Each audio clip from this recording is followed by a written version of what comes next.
Greetings, everybody. Hope you're having a marvelous day. Welcome to the very first episode of Behind the Track with Jakey Delicious. On today's series premiere, I'm going to take a deep dive into the logic session of my latest single, Mellow Fantasy. I'm going to show you all the instruments, effects, plugins, signal chains, this, that, what have you, that I used on this song. I'm also going to explain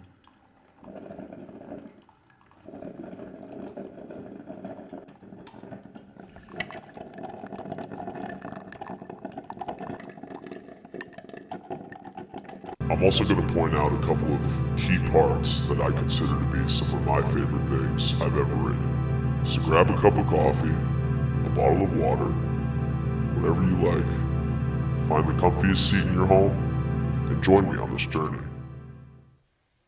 Let's explore this song together. Yeah.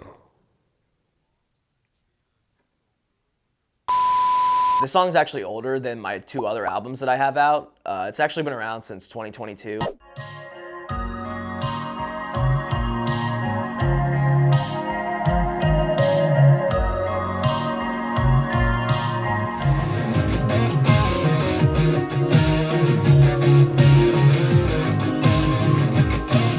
It was definitely like the kicker that made me wanted to start writing more stuff like this, more like pop stuff. Naturally, I'm a rock guy. I'm like a lo-fi, indie rock, just like punk rock, all that shit. This song just kind of started as like a random bedroom thing that I was just like making for fun, and then blossomed into this whole almost 5-minute long song. All right, let's get into this.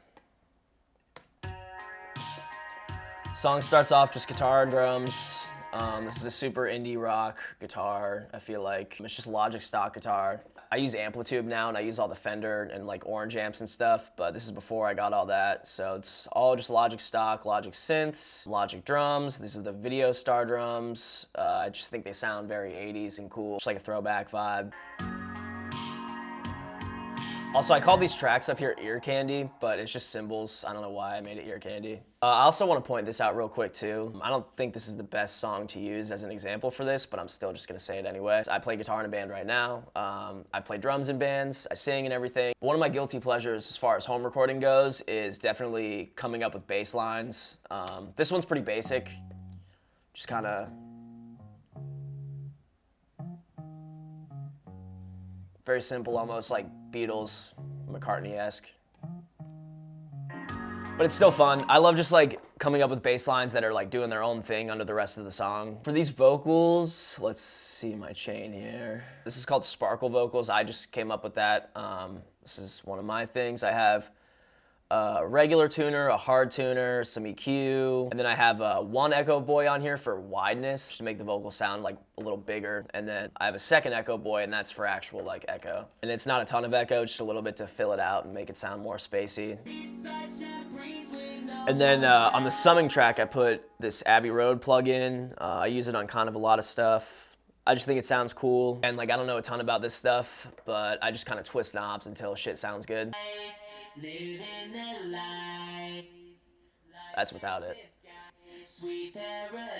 Definitely just makes it sound bigger too, so I love that.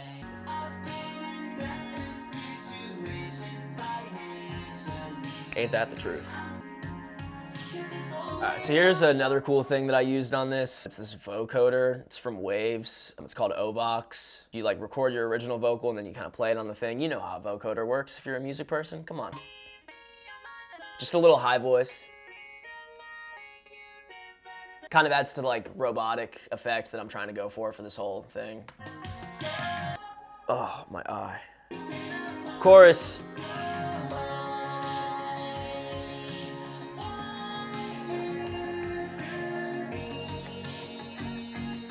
I would consider this next part to definitely be one of my favorite things I've ever written, and it's so simple, but it's just such a good like pop thing to do, I think.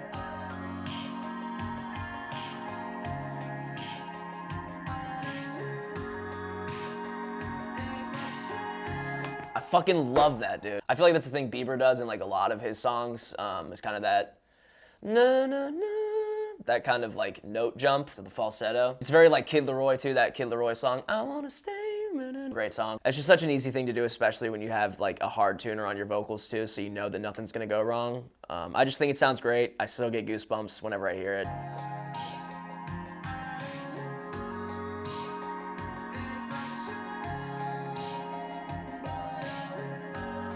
Wait for you. All right, so this next part, I would also consider to be another one of my favorite things I've probably ever written. I guess you could just call this the end dance break part of the song. I guess I didn't really know where to go after the second chorus, and then I kind of came up with this guitar riff, constructed it, blossomed into this whole thing, so let's just start it from the top. Right off the bat, we got a couple authentic bong rips here.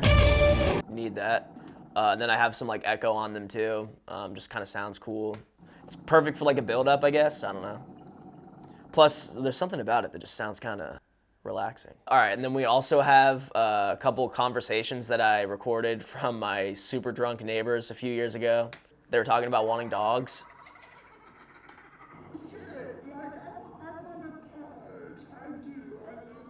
This lady said she wants a pudge, which is just legendary. And then my less drunk neighbor is like kind of being the voice of reason, telling her that dogs are a commitment. It's a lot of work. This is like super important stuff to this song. Very vital information that we need here. It really adds context to the rest of the story. It's fun just hearing it isolated, you know? All right, let's keep going with this. All together, just sounds fucking trippy and weird.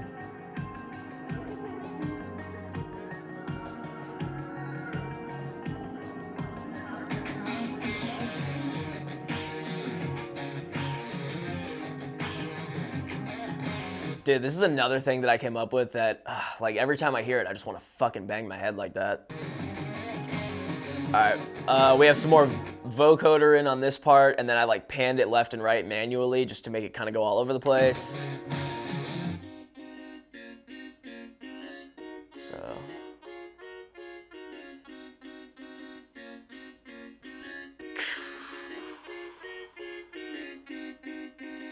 This is another cool little thing I put in here. It's just these reverse guitars under everything else. And it's just the main riff just reversed.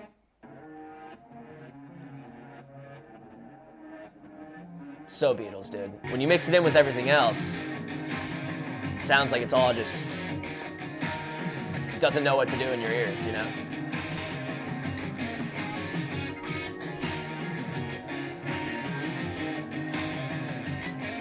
Then it kind of dies down a little bit here.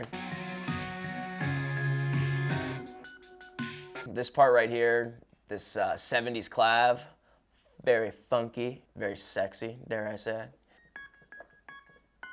This is another thing I was kind of proud of. I played it on the keyboard. It was one of those things that like I heard that in my head and I perfectly executed it, you know, which is always just a great feeling.